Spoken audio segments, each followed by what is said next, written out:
రంగారెడ్డి జిల్లా మోయినాబాద్ పిఎస్ కు ఎమ్మెల్సీ పోచంపల్లి శ్రీనివాసరెడ్డి చేరుకున్నారు. ఫామ్ హౌస్ కోడి పందాల కేసులో విచారణకు హాజరయ్యారు. ఇప్పటికే ఫామ్ హౌస్ కోడి పందాల కేసులో 2 సార్లు పోలీసులు నోటీసులు ఇచ్చారు.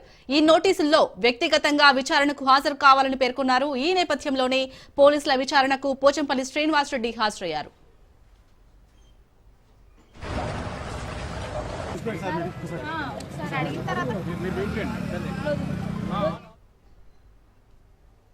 ప్రస్తుతం పోచంపల్లి శ్రీనివాసరెడ్డిపై పోలీసులు ప్రశ్నల వర్షం కురిపిస్తున్నట్లు తెలుస్తోంది. క్యాసినో కోళ్ల పందాల కేసుల్లో విచారణ కొనసాగుతుంది. నిన్న పోచంపల్లి నివాసానికి పోలీసులు నోటీసులు అందించారు. గత నెల ఫిబ్రవరి 11న ఫామ్ హౌస్ లో కోడి పందాలు నిర్వహించగా పక్కా సమాచారంతో పోలీసులు మెరుపు దాడి చేశారు.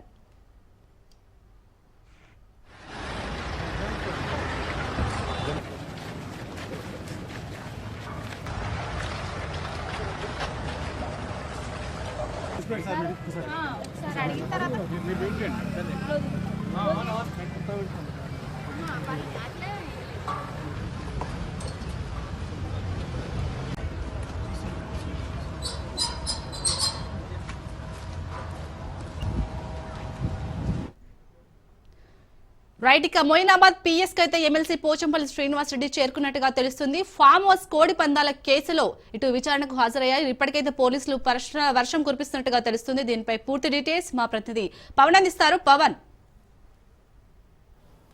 మొయినాబాద్ ఫామ్ హౌస్ సంబంధించిన కేసులో ఈరోజు రెండోసారి విచారణ కూడా ఎమ్మెల్సీ పోచంపల్లి శ్రీనివాసరెడ్డి కూడా పోలీసుల ముందు హాజరయ్యారు. అయితే ముఖ్యంగా చూస్తే నిన్న నోటీసులు కూడా జారీ చేశారు.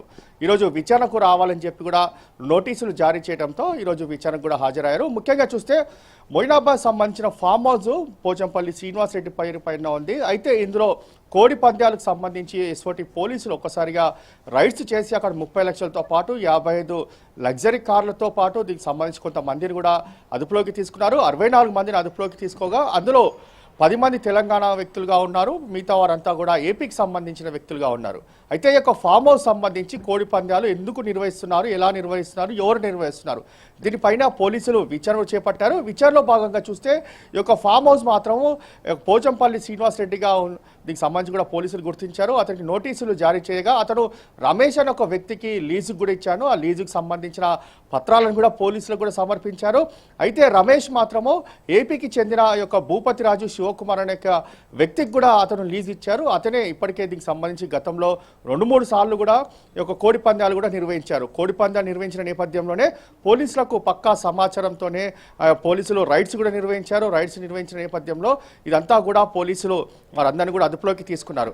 అయితే దీనిపైన ఇంకా లోతుగా దర్యాప్తు చేయడానికే దీనికి సంబంధించి పోలీసులు రెండోసారి నోటీసులు జారీ చేయగా న్యాయవాదితో కూడా దీనికి సంబంధించి ఈరోజు మొయినాబాద్ పోలీసుల ముందు కొద్దిసేపటి క్రితం హాజరయ్యారు. ఇంకా విచారణ కూడా కొనసాగుతుంది.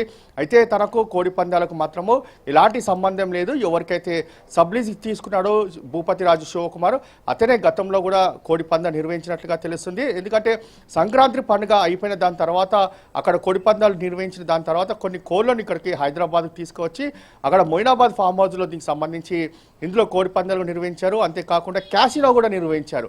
క్యాసినో నిర్వహించిన నేపథ్యంలో సంబంధించిన కొన్ని కాయిన్స్ను కూడా పోలీసులు స్వాధీనం చేసుకున్నారు. క్యాసినో ఎలా నిర్వహించారు దానిపైన కూడా పోలీసులు పూర్తిగా ఇన్వెస్టిగేషన్ చేయడానికే దీనికి సంబంధించి ఎమ్మెల్సీ కూడా రెండోసారి నోటీసులు జారీ చేసిన నేపథ్యంలో ఈరోజు విచారణలో మాత్రం ఎలాంటి అంశాలను లేవనెత్తారు, పోలీసులు దీనికి సంబంధించి ఎలాంటి అంశాలు విచారిస్తారని మాత్రము వేచి చూడాల్సిన పరిస్థితి కూడా కనిపిస్తుంది. అలాగే పవన్, ఈరోజు అయితే వ్యక్తిగతంగా విచారణకు రావాలంటే పోలీసులు అయితే కోరారు. మరి ఈ క్వశ్చన్ అవర్లో ఎలాంటి క్వశ్చన్స్ అడిగే ఛాన్స్ ఉంది? సో అంటే ఎలాంటి డీటెయిల్స్ వచ్చే అవకాశం ఉంది మనకి కీలకమైన? అయితే దీనికి సంబంధించి ఒక ఫామ్ హౌస్ పోచంపల్లి శ్రీనివాసరెడ్డి పేరు పైన ఉంది కాబట్టి దానికి సంబంధించి పూర్తిగా అందులో విచారణ కొనసాగిస్తారు. అయితే రమేష్కి సంబంధించి ఎప్పుడు లీజ్కి ఇచ్చారు, దాని తర్వాత 2023లో రమేష్కు లీజ్కి ఇచ్చినట్లుగా దీనికి సంబంధించి పత్రాలను ఇప్పటికే న్యాయవాదితో కూడా మొదటిసారి విచారణకు హాజరైన క్రమంలో అప్పుడు యొక్క పత్రాలు కూడా సమర్పించారు. అయితే ఈరోజు నోటీసుకు సంబంధించిన నేపథ్యంలో విచారణకు హాజరయ్యారు కాబట్టి ఇందులో ఎలాంటి అంశాలను అంటే పోలీసులు విచారిస్తారని మాత్రం వేచి చూడాల్సిన పరిస్థితి కనిపిస్తుంది. ఎందుకంటే భూపతి రాజు శివకుమార్ ఇప్పటికే పోలీసులు అరెస్ట్ చేశారు. అతని కస్టడీలోకి తీసుకొని విచారణ కొనసాగించిన నేపథ్యంలో దీనికి సంబంధించి భూపతి రాజుకి పోచంపల్లి శ్రీనివాసరెడ్డికి ఏదైనా లింక్ ఉందా, అయితే పోచంపల్లి శ్రీనివాసరెడ్డి దీనికి సంబంధించి ఏదైనా బ్యాక్డోర్ ద్వారా యొక్క కోడి పందాలు నిర్వహిస్తున్నారని దానిపైన కొంత పోలీసులకు అనుమానం వచ్చి ఈరోజు విచారణకు కూడా హాజరు కావాలని చెప్పి కూడా నోటీసులు జారీ చేసినట్లుగా మనకు తెలుస్తుంది. అయితే మొత్తానికి చూస్తే విచారణ ముగిసిన దాని తర్వాత దీనికి సంబంధించి ఎలాంటి అంశాలు ఇందులో లేవు పోలీసులు విచారించారు అనేది మాత్రము మనకు సమాచారం తెలుస్తుంది. Right, thank you Pawan.